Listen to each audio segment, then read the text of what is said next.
Across the American landscape today, the weather map is a study in extremes. In the Northeast, snow is falling at over 1 inch per hour across 5 states. In California, a powerful low-pressure system is about to dump up to 170 inches of snow on the Sierra Mountains, that is 14 feet. And across the plains and Midwest, temperatures are running 40 degrees above normal, heading into Valentine's Day weekend. 40 degrees. According to the National Weather Service, this kind of temperature anomaly has not been seen in February in over a decade. Here is what nobody else is giving you right now. In the next 12 minutes, I am going to break down the exact timing of every system, city by city. When the snow starts, when it peaks, when it ends. When the severe weather fires up along the Gulf Coast, and whether the European model is right about a potential blizzard forming off the northeast coast by Sunday the 15th. But first, you need to understand why this pattern is so dangerous. These same warm temperatures fueling record highs are about to collide with cold air pushing in from the west, and when that happens, the results could be explosive. Here is the important part. Communities across the Carolinas, Georgia, Tennessee, and Mississippi are still recovering from Winter Storm Gianna, which killed at least 4 people and left more than 100,000 homes without power. Some families have been in the dark for nearly 2 weeks. And now, more weather is heading their way. Quick thing before we dive in. Drop your city and state in the comments. I want to know where you are watching from. If you want, share what the weather is like where you are right now, so everyone in the community knows what is going on out there. Or just leave your location and I will update you privately with what to expect in the days ahead. Let us look out for each other. The Northeast is dealing with active snowfall right now, this Tuesday evening, February 10th. If you live anywhere from upstate New York to Boston to Portland, Maine, pay close attention. According to the National Weather Service, heavy snow bands are pushing across Vermont, New Hampshire, and western Maine at rates exceeding 1 inch per hour. Visibility in some areas has dropped below half a mile. Boston, your snow is moving in right now and intensifying through midnight. Expect moderate to heavy snow through around 2 a.m., then scattered snow showers into Wednesday morning. Hartford and Providence, you are in the same window. Snow rates will be heaviest between 9 p.m. and 1 a.m. New York City, you are on the rain-snow line. Expect freezing drizzle mixed with sleet through the overnight hours. Here is what nobody else is telling you about this region. Lake-effect snow bands off Lake Ontario will keep conditions dangerous across western and upstate New York well into Wednesday afternoon. These are not gentle flurries. These are snow squalls, sudden bursts of heavy snow that can drop visibility to near zero in minutes. Now here is a term you need to understand. A snow squall is a short but intense burst of heavy snowfall with strong winds. It can reduce visibility to almost nothing in seconds. If you are driving and one hits, the safest thing to do is slow down gradually, turn on your hazard lights, and do not slam your brakes. Dozens of pileups happen every winter because drivers do not understand how fast conditions change in a squall. Through Friday morning, February 13th, accumulations of 3 to 6 inches are expected across Maine, New Hampshire, Vermont, and upstate New York. Here is the important part. This snow is falling on communities that are still digging out from Winter Storm Gianna. That bomb cyclone delivered 12 to 24 inches across the Carolinas and sent dangerous cold all the way up to the Northeast. Central Park in New York City dropped to 3 degrees Fahrenheit on February 9th. Wind chills across the Midwest and Northeast plunged to -5 to -10 degrees. More than 100,000 homes are still without power in parts of Mississippi and Tennessee. And now more winter weather is arriving before recovery is complete. What comes next is critical for millions along the Gulf Coast and the Southeast. Out west, a powerful low-pressure system is moving onshore right now along the California coast. This is a significant storm. Rain is falling along coastal California this evening, and at higher elevations, the northern and central Sierra Mountains are getting hammered with heavy snow. This continues through daybreak Wednesday and beyond. Here is the number that should grab your attention. Over the next 10 days, the Sierra Mountains could see up to 170 inches of snowfall. That is more than 14 feet. The Cascades and the Rockies are also in line for major accumulations. Western Nevada, southeastern Oregon, and the central Rockies into Utah, western Wyoming, and western Colorado will all see increasing snow through Friday. For anyone heading to the slopes, conditions out west are going to be phenomenal. But for travelers, this is a different story entirely. Mountain passes will be treacherous, chain controls will be in effect across multiple highways.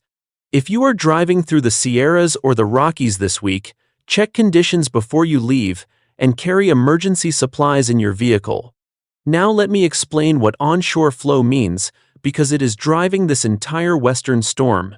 Onshore flow happens when wind blows from the ocean toward land, pushing moisture-laden air up against mountain ranges. As that air rises, it cools and dumps massive amounts of precipitation, rain at lower elevations, and snow up high. That is exactly what is happening right now in California, and it is why the Sierras are about to get buried. Comment below right now with your city and state. I will personally respond with what to expect in your area. Hundreds of viewers are already doing this and getting specific forecasts. Do not wait. Type your location now. The situation developing across the southern United States over Valentine's Day weekend demands your attention. Across the central United States, the story is warmth.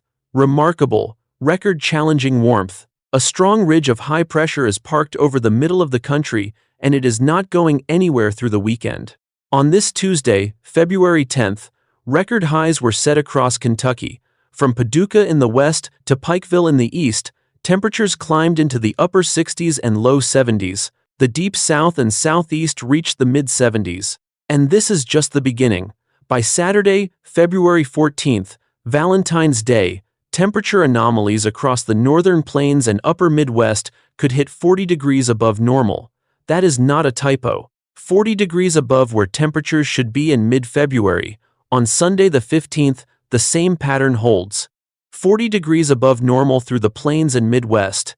Here is the important part. This extreme warmth is not just a pleasant surprise, it is fuel. When you get temperatures this far above normal east of the Rockies, while cold air is trying to push in from the west, you create a tight temperature gradient. And tight temperature gradients breed storms, big ones. The kind that produce heavy rain, severe weather, and on the cold side, snow and ice. Now, there is an important weather term you should know. A temperature gradient is simply the difference in temperature over a distance. When warm air and cold air sit close together, the atmosphere becomes unstable. That instability is what generates powerful storms, tornadoes, heavy rain, and blizzard conditions. The tighter the gradient, the more intense the storms.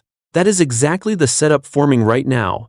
And for anyone in the mid and lower Mississippi River Valley and the southeast, this pattern is one you need to watch closely through the second half of February. But first, we need to talk about the storm system that could make Valentine's Day weekend dangerous for millions. This is the forecast that demands the most attention. A low-pressure system currently bringing rain and snow to California is going to track across the southern United States through Valentine's Day weekend. And when it reaches the Gulf Coast, it has the potential to cause serious problems. This is not hype. This is not exaggeration. Both the European model and the GFS are showing heavy rainfall and the potential for severe weather from Texas to the Carolinas starting Saturday into Sunday. Here is the timeline. Friday, February 13th, the system begins affecting Texas and New Mexico. Rain and some heavier precipitation move into the region. Saturday, February 14th, Valentine's Day, heavier rain sets up across Arkansas, the deep south, and along the Gulf Coast. Severe weather becomes possible. Sunday, February 15th, the system pushes through Georgia, the Carolinas, and Florida with heavy rain. The Weather Prediction Center has already issued a Day 4 marginal risk of excessive rainfall from the Oklahoma City metro to Tulsa, down to Wichita Falls and Abilene, Texas. By Day 5, Saturday into Sunday, that risk increases to slight for southeast Oklahoma, northeast Texas, and central Arkansas. Little Rock, Fort Smith, McAlester, Oklahoma, and the northern suburbs of Dallas-Fort Worth, including Denton, Sherman, and Paris, Texas, are all in the target zone. But here is what should concern you the most. The European model shows this system strengthening into a 960 to 970 millibar low as it moves off the northeast coast early next week. If it tracks close enough to the coast, we could be looking at a blizzard. Imagine this: snow blowing horizontal, wind howling at 65 miles per hour or more, visibility drops to zero, power lines coming down under the weight of heavy wet snow. That is what a negatively tilted trough can produce when everything comes together. Now let me explain that term. A negatively tilted trough is a dip in the jet stream that leans backward to the southwest. This orientation makes storms intensify rapidly and produce more extreme weather than a typical storm system. When meteorologists see a negatively tilted trough, they pay very close attention because these setups can generate blizzards, nor'easters, and severe weather outbreaks. Remember, communities in the Carolinas are still reeling from Winter Storm Gianna. That storm caused a 100-vehicle pileup on Interstate 85 near Kannapolis, North Carolina. Charlotte recorded 11 inches of snow in a single day. Nearly 190,000 customers lost power at the peak. At least 4 people died. And now, barely 2 weeks later, another significant system is bearing down on the same region. For residents in Mississippi and Tennessee who have been without electricity for nearly 2 weeks, another round of heavy precipitation could be devastating. If you are in the affected area, comment your location below. I am reading every single comment and responding with specific information for your area. Hundreds of people have already done this. Do not wait. Looking ahead, the weather pattern across the United States is setting up for a dynamic second half of February. Through the rest of this week, the central part of the country stays quiet under that ridge of high pressure. But once we get past Valentine's Day weekend, things change. The European model, which has been outperforming the GFS this winter season, shows the potential Valentine's Day storm hitting Nova Scotia hardest by February 16th or 17th, with possible blizzard conditions there. The GFS shows a more suppressed system that stays further south. Based on this winter-esque track record, the European model is the more reliable guidance right now. Here is the important part for the long range. Weeks 3 and 4 of February paint a striking picture. From February 16th through the 23rd, mild to potentially record-breaking warmth continues east of the Continental Divide. The entire eastern half of the country stays well above normal. But out west, the pattern finally flips. After waiting all winter for cooler temperatures, the western third of the nation sees them arrive in mid-February. And by late February, February 23rd through March 1st, even colder air settles into southwest Canada, potentially pushing the western states into significantly below normal temperatures. But here is what nobody else is telling you yet. This clash between extreme warmth in the east and building cold in the west is a recipe for major storm systems through late February. Heavy rain and severe weather threats will be increasing for the mid and lower Mississippi River Valley and the southeast. On the northern edge, where the cold air is only marginally below freezing, accumulating snow and ice storms become possible. I will have a full update on how this pattern develops. Make sure you do not miss it. With these forecasts in mind, here is what you need to know to stay safe over the next 7 to 10 days. This is not just about one storm.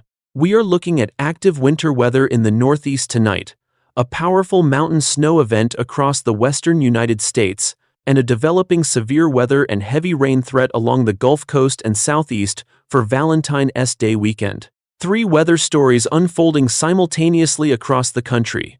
Here is the important part. If you are traveling tonight across upstate New York, Vermont, New Hampshire, Massachusetts, or Maine, reduce your speed and increase your following distance. Visibility will drop below half a mile in the heaviest snow bands through around 2 a.m.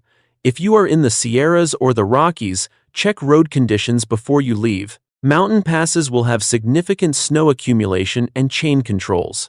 If you have Valentine's Day weekend travel plans involving flights through Charlotte, Atlanta, or any Gulf Coast airport, monitor your flights closely starting Friday. Remember, Winter Storm Gianna canceled more than 4,600 flights over just 2 days. Another significant system in the same region could cause similar disruptions. For those in Mississippi and Tennessee still without power, Contact your utility provider and local emergency management for estimated restoration times. If you cannot stay warm at home, find a warming center. Do not use generators, grills, or unvented heaters indoors. Carbon monoxide is an invisible killer. Prepare now, not Friday morning, now. Beyond the immediate forecasts, the recovery from Winter Storm Gianna is far from over. More than 100,000 customers remain without power across the hardest-hit areas. The combined death toll from Winter Storm Fern and Winter Storm Gianna has reached nearly 100 fatalities in less than 2 weeks, making this one of the deadliest winter stretches in recent United States history. In rural pockets of Tennessee and Mississippi, families have been without heat, hot water, and refrigeration for close to 2 weeks, while nighttime temperatures drop into the teens and single digits. Utility crews are working around the clock, but heavy snow, ice accumulation, and downed trees have made repairs slow and dangerous. Here is the important part. Meteorologists point to a stratospheric warming event in mid-February that caused the polar vortex to split and collapse, pushing Arctic air deep into the United States. This disruption is what has fueled both the extreme cold and the unusual storm track that hit the Carolinas so hard. As the Climate Prediction Center forecasts above normal temperatures for much of the eastern United States in the second half of February, there is cautious optimism that the worst cold is behind us. But the damage will take weeks or months to fully repair. Roads, power lines, roofs, and most importantly, families need time to recover. The question everyone should be asking is whether we are truly prepared if another system like Gianna appears on the forecast maps. Let us recap what we have covered. The Northeast is dealing with active snow tonight, 3 to 6 inches possible through Friday across New England and upstate New York. The Sierra Mountains could see up to 14 feet of snow over the next 10 days. Valentine's Day weekend brings a significant storm system from Texas to the Carolinas with heavy rain and severe weather potential. The Weather Prediction Center already has excessive rainfall risks posted from Oklahoma through Arkansas and North Texas. And the European model is watching a possible blizzard off the northeast coast by early next week. More than 100,000 homes are still without power from Winter Storm Gianna. Nearly 100 people have died from back-to-back winter storms in less than 2 weeks. And temperature anomalies of 40 degrees above normal are expected across the plains and Midwest through the weekend. I will be tracking all of this closely. Drop your location in the comments right now. Tell me where you are watching from, and I will give you a personalized update as conditions develop. Hundreds of viewers are already doing this and getting critical information specific to their area. Share this video with everyone you know in the affected regions. They need to see this. This is not hype. This is not exaggeration. I hope everyone stays safe through this stretch of winter weather. The information is here. What you do with it is up to you. Tell us in the comments. Are you ready for what Valentine's Day weekend is about to bring?